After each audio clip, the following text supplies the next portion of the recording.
Welcome to What's in the Box, the dating show for Blocky Ladies. What's in the box?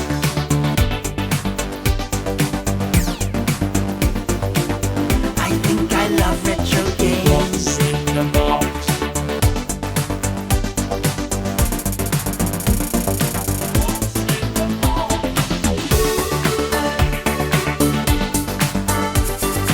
What's in the box?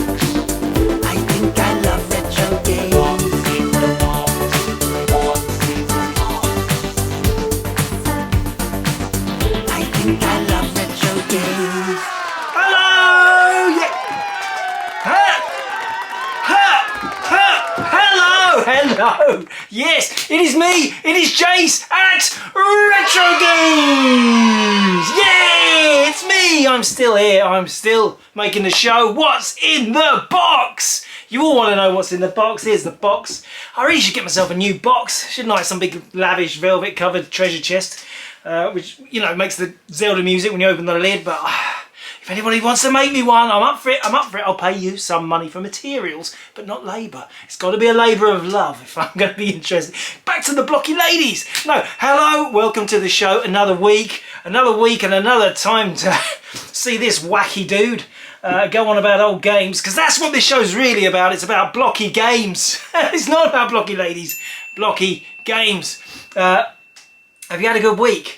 It's been all right. The weather's turned a bit. It's been a little bit more summery. Hasn't May gone fast? I can't believe it. May is virtually over.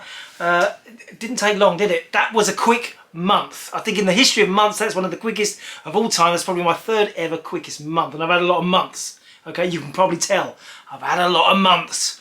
I know what's in the box. Get on with it, Jace. What's in the box this week? Well, for those of you who don't know, every week we look at some of the new stuff that's come into our website, retrogames.co.uk, where we buy and sell old video games, and we never know what's coming in. So we have a box full of mysterious stuff. But again, we're still on the hardware. We're still sorting out a lot of hardware at the moment, loads of spares and stuff like that going through, and loads of testing. So a lot of this stuff doesn't fit in the box. So I've got a few things in the box at the beginning, but then we'll move on to hardware, and it'll be stuff that's not in the box. But I'm not changing the jingle. Okay, let's start. What's in the box? Not much in the box. There's really not much in the box. But I'm going to start with something for Dragon 32! Now then, that's what I'm talking about. Yes, Dragon 32, it's been a while. We listed one Dragon 32 game this week. I'll put it on the screen. It is Flight Simulator by PSS. We have never had this game in stock before. It's an unusual one. I like the plain simplicity of the clam case. Let's get the post-it off. It just says Flight Simulator. I mean, it's very basic. PSS, classic company, you know, made loads of stuff. Were they related to Softtech? PSS, did they? No, maybe not. Softtech, maybe related to Edge. I don't know. PSS, anyway, great label. It hasn't got the manual, but it has got a bright red tape. It's got a bit of instructions on the back I can read to you. A real-time graphic program for your Dragon 32. You are a passenger in a light aircraft on a domestic flight. It's like epic drama. Yeah, so you're a passenger. This is a flight simulator game, but you're a passenger. You're a passenger in a light aircraft on a domestic flight when suddenly the pilot is taken ill. You must take control and try to land safely on the runway with only your intuition and an old flight handbook to help you. So they've made a massive story. It's like a whole story trying to save your life and the pilot who's ill. It features colour options. Colour option, yeah, you can have it in black and white. We had black and white TVs back then, so it's nice to have the option. Full aircraft instrumentation, optional landing, in-flight modes, navigation equipment, realistic cockpit display. Yeah, realistic cockpit display. Anyway, we did have a few games went on the site in amongst the hardware this week, and we had one for Dragon 32. Let's pick another format. What about this? Now this is just a disc, and you think, Jace, this is boring. You're just holding up a 5 1/4 inch floppy. Back to the dating show. It's a blocky floppy. No, stop it. We're not rude. We are not rude on the show. It's a floppy disc. I get so excited about video games, it wouldn't be floppy, would it? Anyway, lucky I've got the table. Stop it, Jay! Stop it! Keep it PG. Castle Wolfenstein for the Atari 800. It is a loose disc. It's unusual, but this is a real classic, like the origins of ID Software. This is released on Muse Software. It's a 1982 disc. Can you see 1982? And this is what it looks like to run. So, welcome to Castle Wolfenstein. Control keys, and here we go. This is the game, and as you can see, they've got swastikas on their chests. And it's classic. I mean, okay, it's not first person, but those familiar with the current, Wolfenstein's a franchise that's gone on and on. But yeah, so we searched the bullets from the dead bodies. It looks feeble. I'll give you that. Considering what ID became, it's Doom and everything, absolute groundbreaking company. But yeah, this is their origin story. And you have to wait seconds to open this box. I mean, that is a long wait. That's a bit dull. And you got some grenades. We now have 3 grenades. Go through the door, and here we go. Yeah. But yeah, that swastika on the chest, it just seems weird on an 8-bit game. Almost kind of sick. Yeah, there's very rudimentary speech on this. The sound effects are a bit oof. Wow. A real classic. I know it's a shame it hasn't got the box, but very nice game to come on the site. And we have a related second title here. It's also by Muse, and it's Return to Castle Wolfenstein, but this time on the Commodore 64. And very much more of the same, escaping from this prison camp. He looked like a skeleton. I don't know why.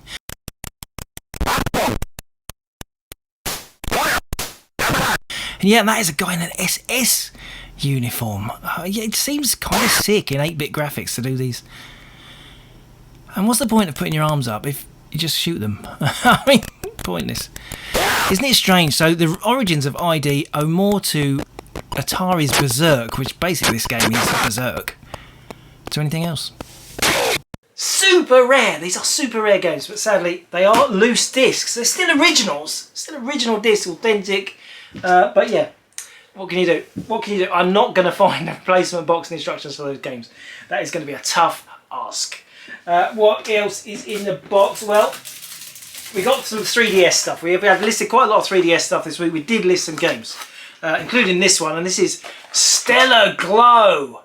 Check out Stellar Glow. And sent an army of angels down to Earth to punish the faithless. Not the best situation, but oh well.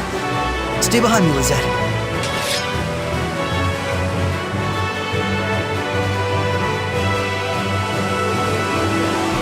Lovely RPG, fun, and as you can see, this came in. This is a special European only presentation box. Very limited, super limited. I mean, you know, sealed, these are going for like 300, 400 quid, which seems a bit wacky. But this version, this hasn't got much content, sadly. It has got this warning card. It has the intro, basic card. I think it's got something else. What else has it got?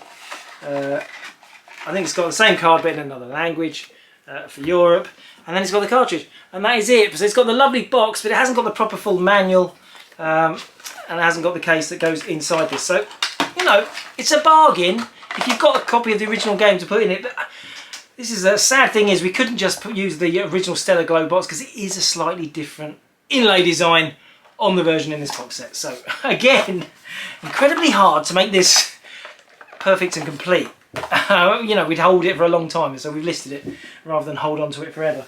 A couple more 3DS games. What about this? This is RPG Maker. RPG Maker. It's an unusual game on 3DS. Just the manual here and the cartridge. I'll put them on there. Do you want to check out RPG Maker?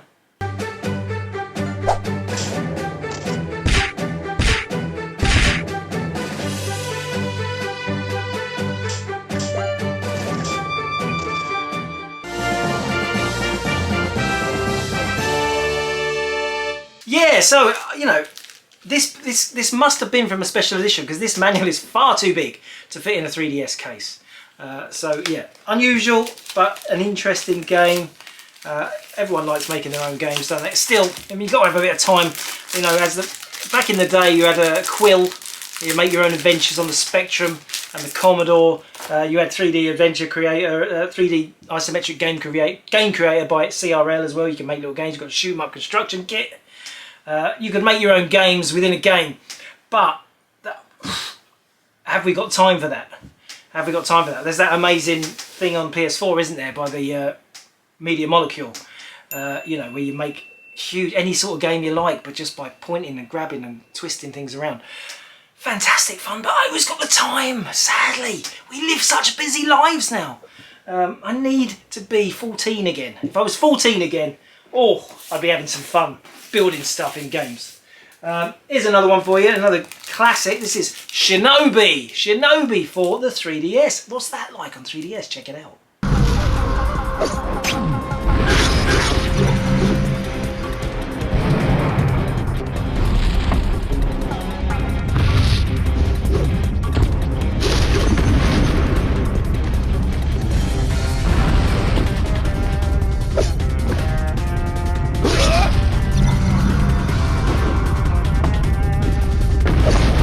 Yes, a classic. I'd say classic action, and I love 3DS. I'm not going to go on about it again. 3D, amazing arcade games pushed into that 3D. It still feels like magic to me. If you can't appreciate the 3D image, if you're turning that slider down, get off the show. Get off the show. The 3DS is such a stunning thing to look at. I love it. I love it. I make no secret of that. Now that brings us to the end of the box. I'm now going to be lugging bits of hardware in to talk about those. So, okay, I'd have had to have a massive box to fit this stuff in. Forgive me. Let's move on to the hardware. Okay, so we're coming in gently. This is a Sega Master System 2. And you're thinking, Jace, that's not particularly rare, but it is a nice boxed example. It's a UK one. It's got a lot of post-it notes on.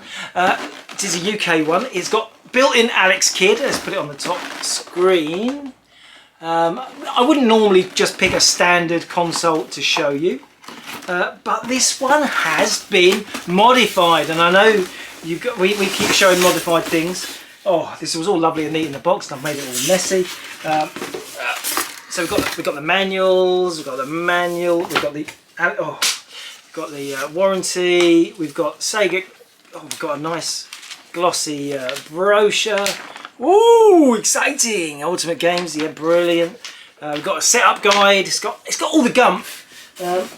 What did I drop? I dropped the Alex Kidd manual, Alex Kidd Miracle Boy manual. So it's got all the paperwork. It's got an RF cable. It's got the classic. I like the. A lot of people don't like the square pad, but it does feel nice on the thumb, and it does work well.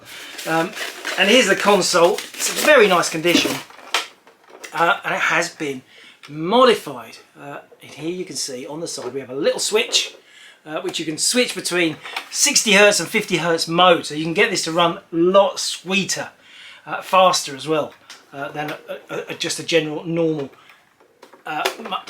Master System. That's it. And it's also got this RGB out added to the back. Sadly no cable for that. I wonder if we've mislaid it. I mean, maybe I'll find the cable when we've sold it. But yeah, unusual. Quite a quality job. A lot of the time. Oh, of course, we've got the power supply fits in there. We've got the power supply. But a lot of times, Master Systems are added. They're modified. They are not done particularly well. They're a bit messy. But that was a good job. Nice, clean. Looks professional. A lovely little port on the back for the RGB. Unusual. Sometimes you get the 50 Hz mode, but you don't get the TV out. You're still going through the analog because unusually you can switch these to between 50 and 60 Hz using RF, which is weird, isn't it? It's weird. Usually the modification would be through an AV output. So yeah, but it does work on Master System. You can change the screen size and the speed by flicking the switch on RF. So now you've learned something. That is a Master System 2. What's next, Jace? PlayStation. Yeah, PlayStation. You're thinking, oh, Jace, what are you doing now? It's a PS2 Slim. It's a PS2 Slim, but it's unusual because it is a Japanese one. and we don't get many Japanese PS2. It's very lovely condition. We've included a step-down transformer, and there is a few differences, a subtle difference with this Japanese model of the PS2 Slim, which I thought, well, I'll draw your attention to that. Bear with me while I get him out. See, it comes with this this is a dedicated proper PS2 step-down transformer, because it's a Japanese console, 110 volts rather than 240 we have in the UK and Europe. It's got a UK plug on, but that could easily be changed for a European one. It's got the manual. It's obviously in Japanese. This is a model SCPH 9006. There are so many model numbers for the old PS2. Let me just show you the console. So yeah, you're thinking that's pretty boring. That's a standard slim PS2. It is, but you see there's different on the back. You've got the modem in, networking, but you've also got just a normal figure of 8 power in. Whereas on the UK you have a separate power supply and a long cable. But this has got it actually has got the power supply, the transformer, built into the console. So it's that's a significant difference between the Japanese model and the UK one, which I was only really made aware of when I looked at this. Yeah, so yeah, that is exciting, isn't it? I knew you'd be excited. The difference of power supply for a Japanese PS2 compared to a UK one. I know. What's next, Jace? Now, I know we've shown one of these relatively recently, but this one is in the box. It is the classic Saturn steering wheel. We had a lot of laughs about it, talking about how one of our regulars played it with his legs sticking out, wedged between his legs, so he's like he was driving a bus. Because he is the wackiest steering wheel for a console. But it's here and it's in the box and it's got all the packaging. It's even got the poly bag. It's in lovely condition. It's got the manual, which is rare. I mean, you never see the manual. The box is in decent condition as well. If you're going to be a completist, you need to have this in your collection, or in your Saturn collection, obviously. So why not have a nice one? Just show this again. I mean, yeah, it is ridiculous. It's a bit like the Batmobile. It's not feasible to drive with this, a real car, this style. Something else I like is the tilt action, so you can tilt it into several positions. I know we covered this relatively recently. I shouldn't go on about it, but I just thought I'll show you one as it's in the box. Moving on, Jace. Now I know what you're going to think. You're thinking you're going from the lowest to the low. You've had a Saturn steering wheel that you've already shown recently, and now you're showing a Amiga power supply. Yes, but it is a whopper. It is the Goliath. The Goliath power supply. This is solid metal, 2.6 kilos of PSU. 200 watts. There's 3 times the amount of power coming out of this than a regular Amiga power supply. It's for if you've got one of those Amigas completely modded up with loads of extras, extra memory, extra functions, extra boards in it. Then you need a bit more grunt to move it along. I've put that on the top, and this is it. Look at that huge fan on it. It's got a power in and a power out, so you can daisy chain it along. And there's the connector. Fully tested. I just thought, wow, it's different. We've never had it in stock before.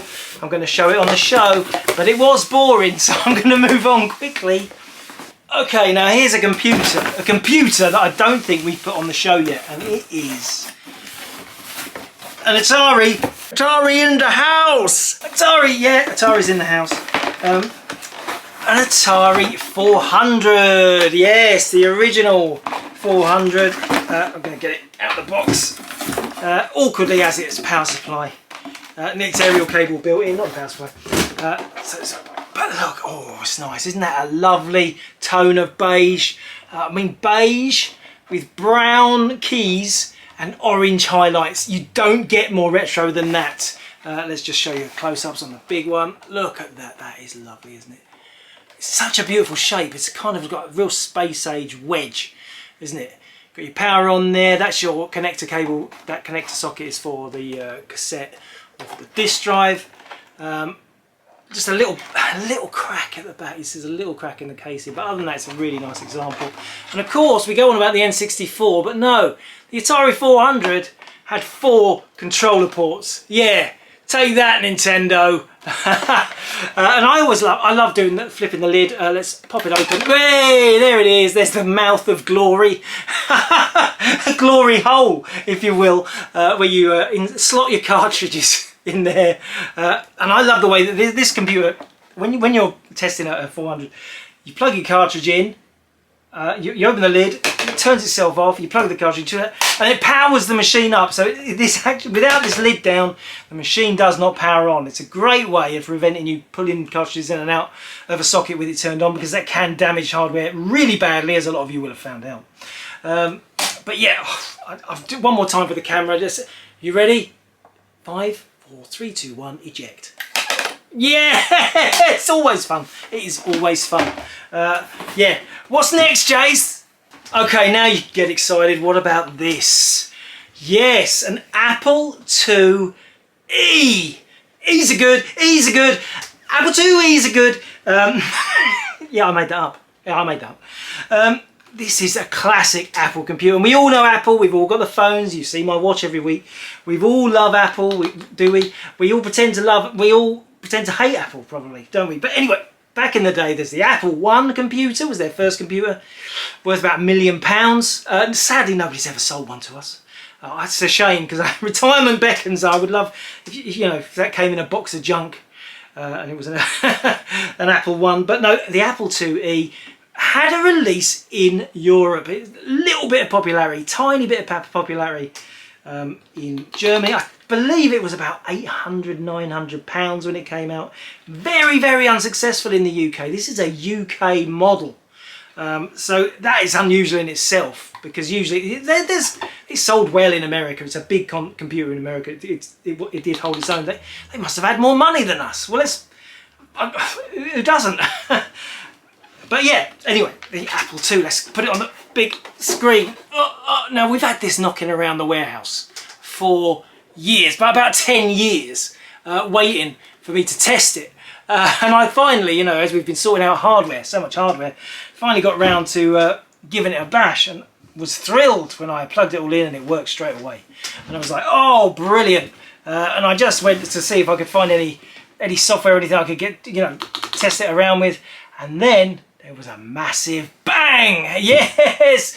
It popped a gasket, the transformer blew, and we had white smoke pouring out the vents. It doesn't smell now. It was a quick explosion. I unplugged it immediately. I've had this problem, usually BBC Masters, BBC Model Bs and Masters, they blow their gaskets.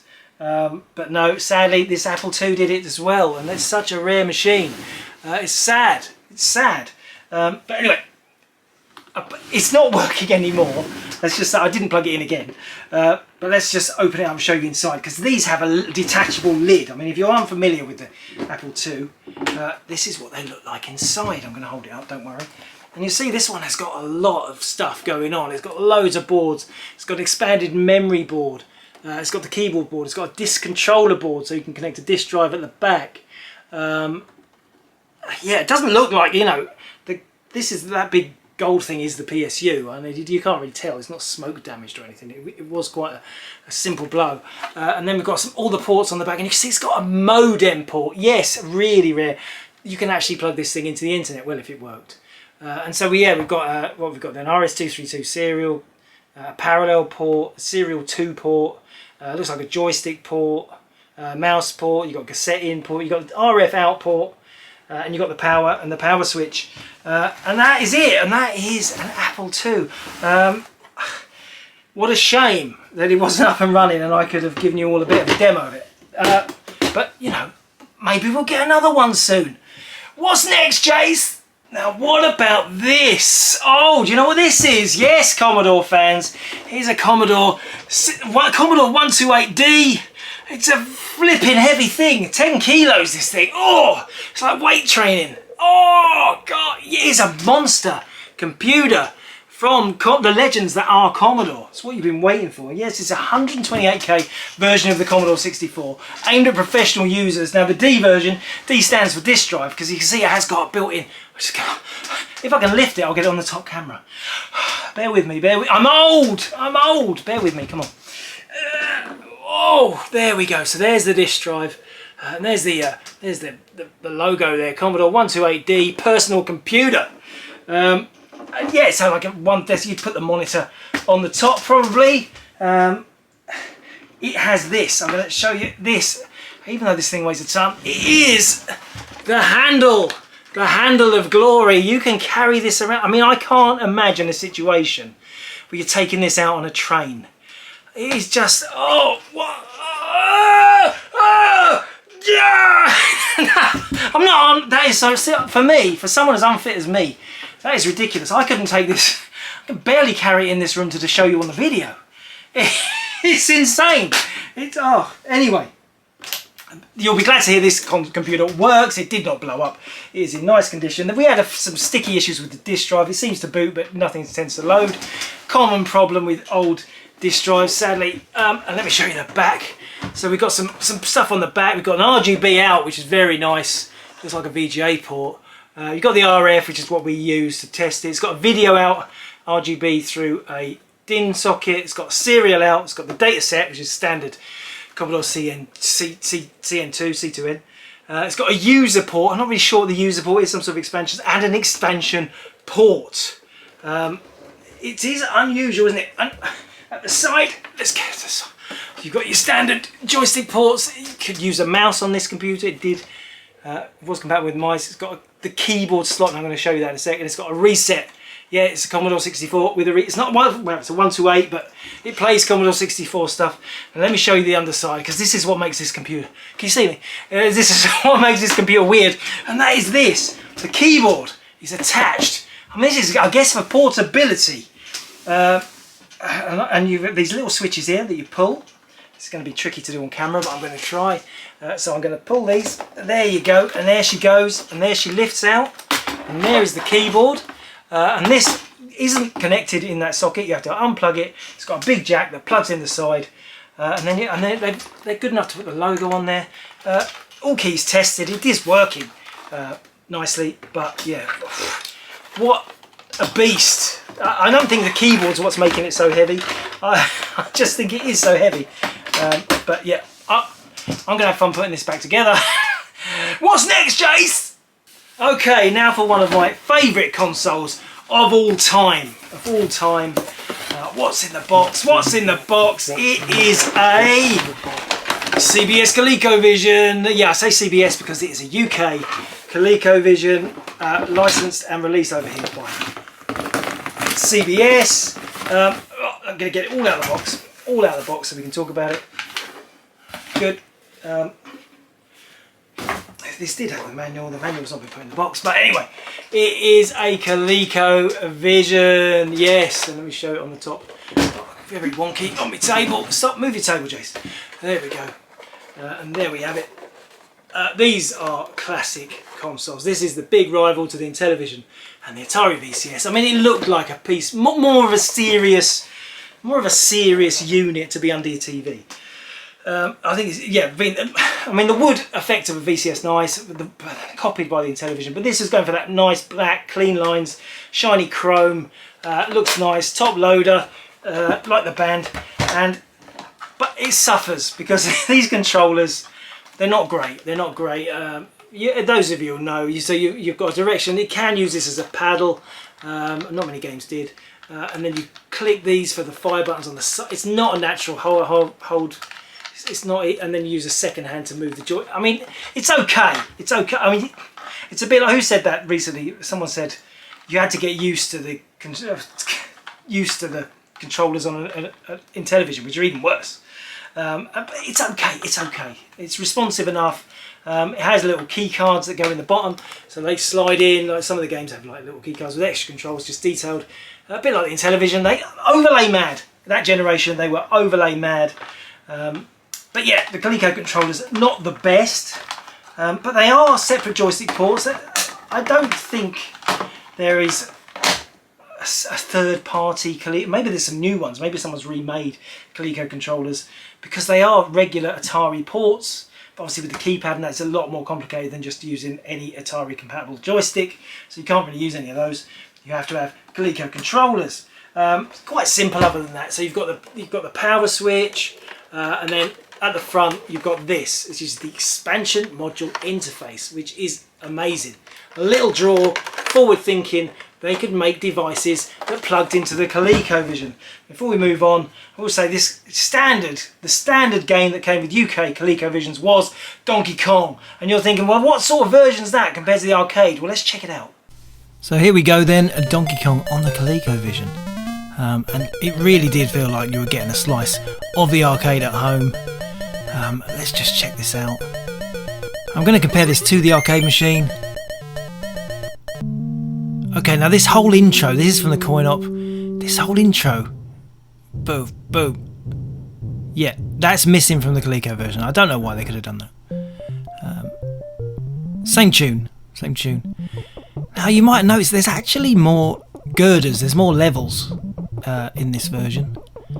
Check the fire graphic as well, like in the pot. Let's revert back to the Coleco version. Yeah, it's just a static graphic of the oil pot there. And there's no oil coming out, no flames trying to get you coming out of the oil barrel. Yeah, I think we can do this on one knife anyway. Let's just get to the top layer. Up to see the Princess Peach of course. And then straight to the next level. And here we go, on the corner. I've got the hammer. Different sorts of barrels. You've got the fast barrels, the slow barrels. You've got that strange sparky ghost thing to get you at the bottom. It's a bit different, isn't it? It's more different than you remembered. I remember thinking, oh, this is just like the arcade machine when I played Donkey Kong on the Coleco. Then we go and see Princess Peach here. And yeah, a little love moment. And Donkey Kong takes her up to the next level. Yeah, so a pretty decent version of Donkey Kong, and that was a system seller. It was a system seller for this machine. Donkey Kong was big in the arcades. Another thing about that, really heavy duty power supply. I mean, they're very, very reliable. You don't get many faulty ColecoVision power supplies, and they have a very bespoke end with like 4 little pins. So they're a bit wacky. But yeah, anyway, just a little mention there. It has got a very heavy duty power supply. But let's move on to some Coleco related stuff. Now this is proper retro gaming joy, these sort of things. This is the ColecoVision roller controller. Let me just show you the roller controller. So this is the ColecoVision's answer to the Atari trackball. Introducing the ColecoVision roller controller. With it, your vision expands. Now, speed all over the screen, fire up or down. It comes with slither as a bonus. But the excitement doesn't stop there. It makes arcade games like Pepper even peppier. Spaceships travel at the speed of light, and apes go ape. Expand your vision with the roller controller. Because your vision is our vision. ColecoVision. Which they had for Centipede. It is a trackball like Gravitar. We showed some trackball stuff recently. It has 2 spaces for you to actually put the ColecoVision controllers either side. So you'd use this as a separate unit. Like you've got a header unit that comes away from the main body of the console. Yeah, you can switch between the joysticks and the controllers with this switch. We've got some fire buttons there because you do still need to fire even in simple games. But this is a lovely example. It's in really nice condition. It's unusual. They usually have it bashed up. But yeah, that is really nice. And what comes with it? Well, it comes with its own manual. You've got the proper, very nice condition manual. Very lovely. These expansion sets, they really do make the Coleco stand out. I mean, the Coleco had a lot better capabilities, high-res colour, a lot more good sprites. It was a better machine, better sound than the Intellivision or the Atari VCS. But then to put the icing on the cake, they released these expansion units. I mean, the king of them all is the Coleco Adam, which we've had in stock forever. The Coleco Adam turned it into a full computer setup. They really were trying to turn the ColecoVision into every device for every man. It never really could compete as a computer, and the Adam sold very badly. But anyway, the roller controller came with this game, and that is Slither, which I show up here.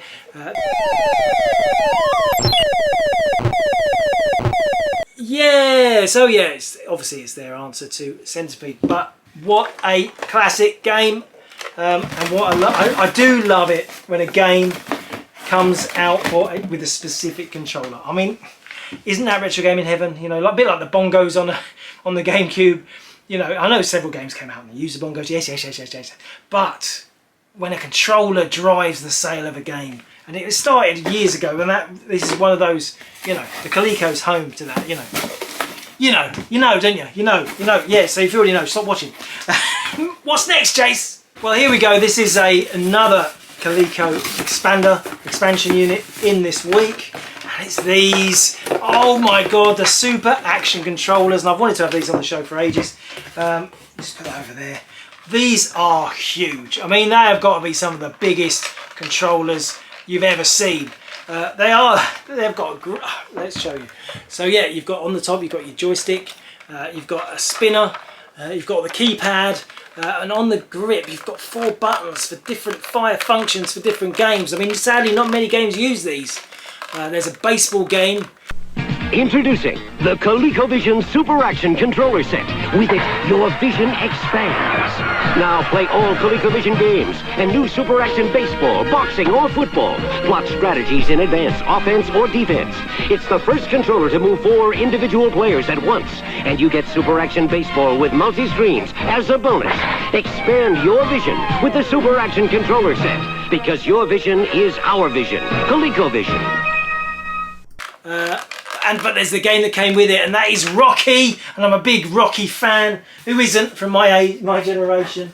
It came with Rocky, yeah, official Rocky. It's a picture of Rocky Balboa on the inlay there. This came as a set. It came with Rocky in the UK. Let's check it out. And here he is. He's looking good, isn't he? He does look like Rocky, and that looks like Mr. T from the Rocky movie. Yeah. I think it's a pretty good boxing game. It would be better if it was a first-person game with those controllers, but really, come on. That's a pretty decent, fun boxing game. Now, a little heads up, because there is a theme. They did a version of the Rocky theme as the intro. Check this out.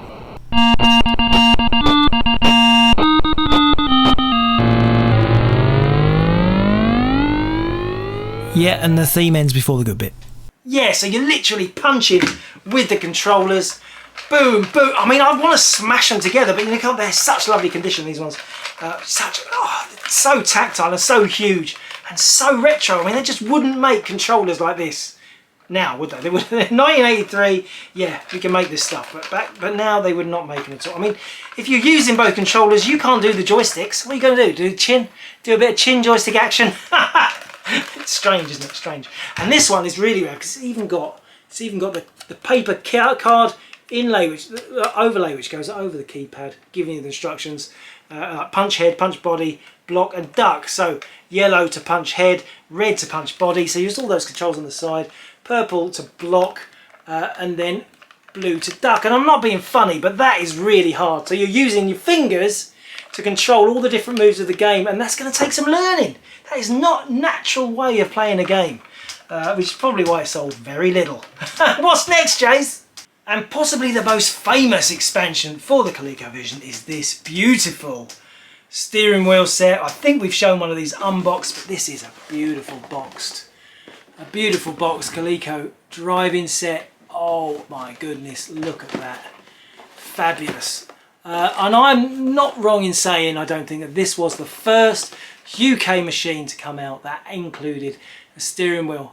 I know in Japan the SG-1000 had a steering wheel that I think predates this, but in the UK the Coleco was the first time you could ever have a steering wheel on a game in your home, which was amazing. I can remember seeing this in the shops at the time in 1983, seeing it in our local toy shop, and like, what? You can actually drive at home? Yeah, a real steering wheel.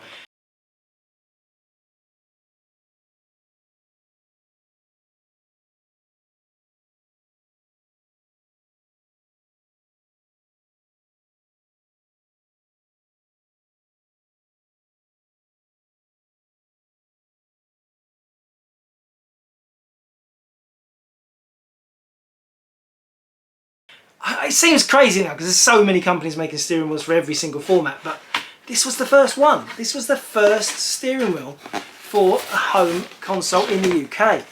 I mean, you can't compare it to, think of those horrible Indy driving controllers that you get in the Indy 500 game. Yeah, ridiculous. That's not driving, that's just holding a paddle. And here we go, you can see that in the box, got that lovely embossed ColecoVision thing. Let's have a look. And there it is. Beautiful. Now, unlike a lot of the things on the site that I show every week. Oh, here we go. Look inside the box. We've got the manual. We've got it comes with its own game, Turbo. Sadly, Turbo is just a moving left and right racing game. Let's just check it out.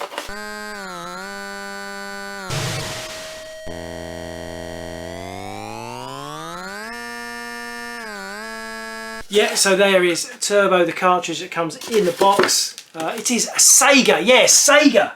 So, you know, okay, in Japan they'd released their steering wheel. I guess that's why they got involved with making the home steering wheel for the ColecoVision. I don't know. Anyway, there's a little surprise. It's not actually listed on the site yet because we've got a little bit of work to do. Because when we were looking to test it this week, oh, I should just mention before that, it comes with its own accelerator pedal. This plugs in separate. Fabulous. I mean, yeah, it's not just... I know it's basic. You can't really compare it to the setups you have on PC now. But at the time, to actually be able to use an accelerator pedal in a racing game, it was phenomenal. Now, let me show you the back. Unlike steering wheels of the modern era, this unit takes batteries. Yes. CBS ColecoVision takes batteries. Let me open the battery door. You know what's coming, don't you? You can sense it. You can sense it. Oh, it's tough to open. Yes. This is what happens if you don't look after your things and take the batteries out. Oh, what? Look at the fur there. Look at that fur there. Oh, that is awful. Those batteries have basically exploded. And this has been in its box, must have been in its box for 25, 30 years. And those batteries are that old. They've been sitting there. They're probably toxic waste. I'm probably going to get cancer just for opening this. It needs a lot of cleaning up. Now, the joint in the middle, like these two here, that'll be okay because those are just batteries touching batteries. But believe it or not, there will, of course, be wire, metal contacts under here. And the likelihood of those being destroyed is pretty high. I mean, look at this one. That is just a nugget.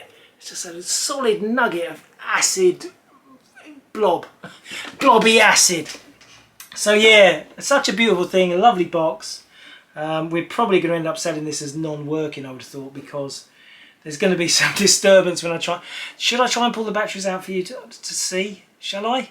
Do you want to see? You want to see that? You want to see me try? On the camera, it's going to make a right mess of my table. I'll have a little fiddle, just see if I can pull these two. They are solid. No, honestly, they are solid. I need to get. Oh no. Oh, look at this. This is a treat for you. Well, that one's come away. That one has come away.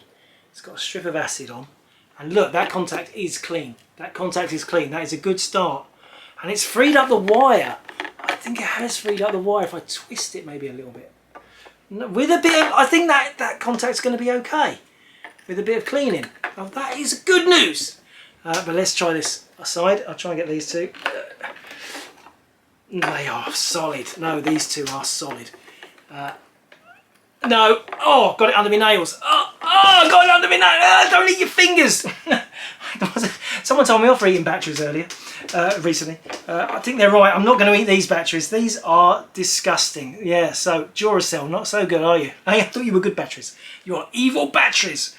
Sometimes you get vintage batteries in these, like Vidors. I have a thing for Vidor batteries from my youth. But no, these are Duracells. They're made in Belgium. What I can say is a battery. They've ruined a classic piece of hardware, but I do think this is salvageable because that has come away clean and it has released the spring, and it seems like the spring is still shiny. I think with a lot of work and a bit of care, a bit of toothbrushing, I might be able to clean this up fine. But we will see. And what a great item to end the show on. Thank you for watching. I'll be back again next week. Maybe more games next week. Maybe get back to some actual games rather than just hardware, though we still have a lot more to test. Until then, retro gamers, happy retro gaming! Retrogames says thank you for watching. Retrogames says thank you for watching.